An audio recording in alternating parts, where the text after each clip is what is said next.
Dia 9 de janeiro é o aniversário de 10 anos do BTRFS, cujo seu primeiro lançamento foi no kernel Linux 2.6.29, como pode ser conferido no artigo que está na descrição. O BTRFS é chamado pela Oracle como o file system da próxima geração para o Linux. Pronunciado como BetterFS, que traduzido do inglês é sistema de arquivos melhor, ou ButterFS, traduzido por sistema de arquivos manteiga, e algumas vezes eu já ouvi chamarem-no de B3FS. O BetterFS está na mainline do kernel sob a licença GPL versão 2. Foi desenvolvido inicialmente por Chris Mason e até hoje o seu desenvolvimento é coordenado pela Oracle, em colaboração com muitos membros da comunidade Linux. O BetterFS oferece recursos de gerenciamento avançado, confiabilidade e escalabilidade, assim como o ZFS. Ambos possuem muitas características semelhantes.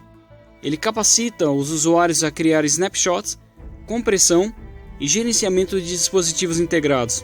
Levando em consideração, o BetterFS e o ZFS compartilham não somente de semelhanças características, mas também de semelhanças no seu próprio propósito de desenvolvimento. A história do BetterFS começa em um workshop Linux sobre Storage File Systems, que aconteceu em San José em 2007, que nessa envolvia grandes empresas como a Oracle, a Seagate, a NetApp, a PNSS e a EMC Square, que aparece inclusive no filme Batman vs Super-Homem quando Bruce Wayne vai fazer uma hack no sistema do Luthor. As coisas iam muito mal para Linux. Nessa época, a divisão Linux da IBM estava chegando ao seu fim e outras empresas estavam cortando os fundos de investimentos do Linux. As empresas precisavam de coisas prontas em meses de desenvolvimento, não em anos. O Heiser-FS estava ameaçado de extinção, com a então prisão do Hans Heiser. Historicamente, gerenciamento de storage no Linux é desarticulado. O XT4 ainda avançava. Fora o XT4 possuir uma extensão baseada em um formato de mais de 30 anos, que já começava a não atender mais às necessidades para os tempos que vivemos hoje, em que o volume de dados crescem de uma forma assustadora, e além do que ele ainda estava anos-luz atrás em questão de recursos. Basicamente as mesmas coisas aconteceram e contribuíram para a criação do ZFS quando o UFS já não estava suprindo mais as necessidades comerciais dos Solaris. Para os extremos defensores de software livre que acham que ele só tem coisas boas só pelo fato de ser livre, saibam que nem sempre as coisas foram momentos de glória. Linux sempre teve altos e baixos. É como eu li num artigo da IBM uma vez: o simples fato de ser livre não garante o sucesso de um software. Tudo conspirava contra o Linux. Mesmo com todas essas dificuldades, os desenvolvedores de file systems esperançosamente se reuniam nesse workshop. Vários pesquisadores de meios acadêmicos e de empresas estiveram nesse evento e apresentavam suas ideias.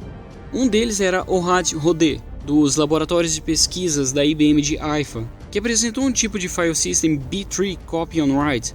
Para começar, B3s, em sua forma nativa, são incompatíveis com Copy on Write.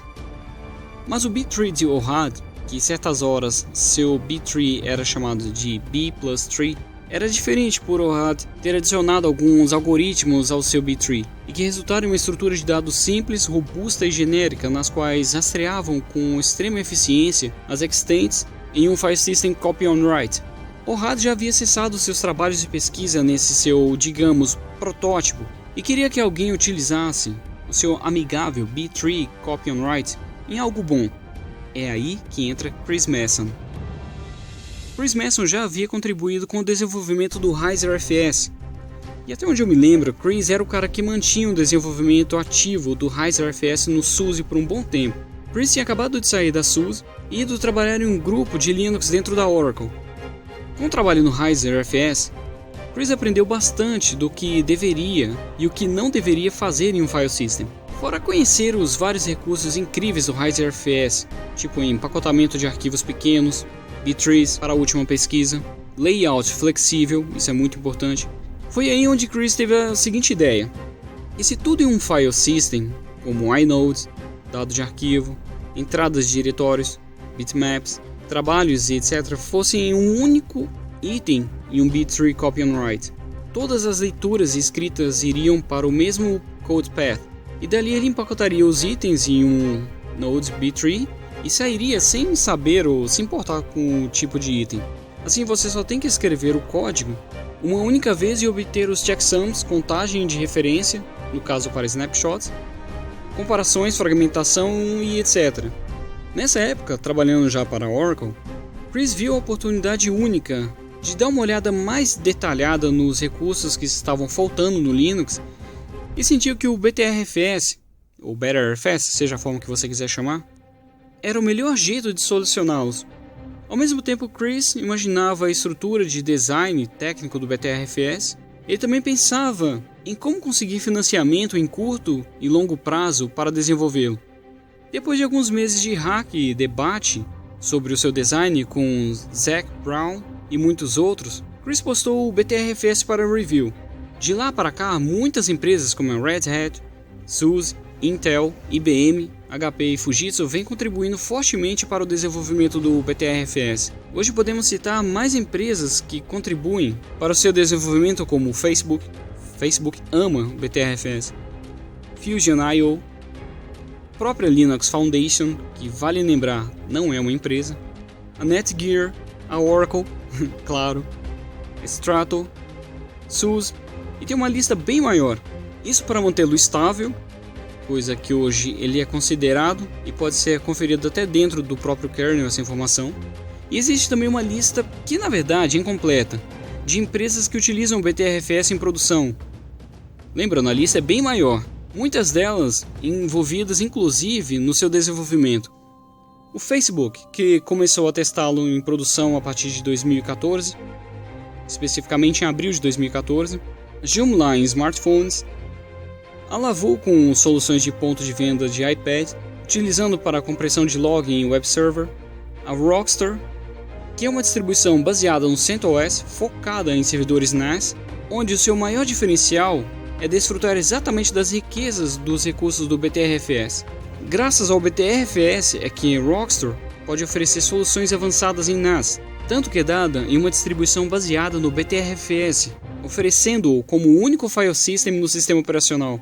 O BTRFS governa soluções FOSS NAS. Uma outra característica interessante do Rockstar é trabalhar da mesma forma que o pfSense. A empresa 45 Drives, que é parceira da distribuição Rockstar, a Oracle, claro, a TripAdvisor em Mid-Term Long Storage, dispositivos NAS desde 2012, a Synology vende soluções NAS, utilizando os recursos do BTRFS, iniciando em Disk Station Manager versão 6.0, e existem empresas que estão atualmente trabalhando para adicionar o BTRFS em seus produtos como ambiente de produção padrão, como a Netgear, produtos ReadyNAS, Ohio Graver Technologies a partir de 2014. A maioria das distribuições oferecem BTRFS como opção, e o OpenSUSE 13.2 passou a oferecer o BTRFS como padrão, e o BTRFS é fortemente indicado para o uso de Docker. Bom, esse foi o vídeo sobre o BTRFS, que eu acredito que é importante conhecer e experimentá-lo. E o que me levou à inspiração de fazer esse vídeo foi o fato de que eu pretendia fazer alguns benchmarks e por fim eu acabei fazendo a história do sistema de arquivo. Notem que uma coisa que mal parece significativa para nós tem uma extrema importância. A falta de um file system diferenciado quase fez o Linux declinar. Depois dizem que Linux é muito agressivo quando se trata do desenvolvimento do kernel. E é isso, não esqueçam de curtir e compartilhar esse vídeo e deixar bons comentários. E é isso aí, um abraço e falou!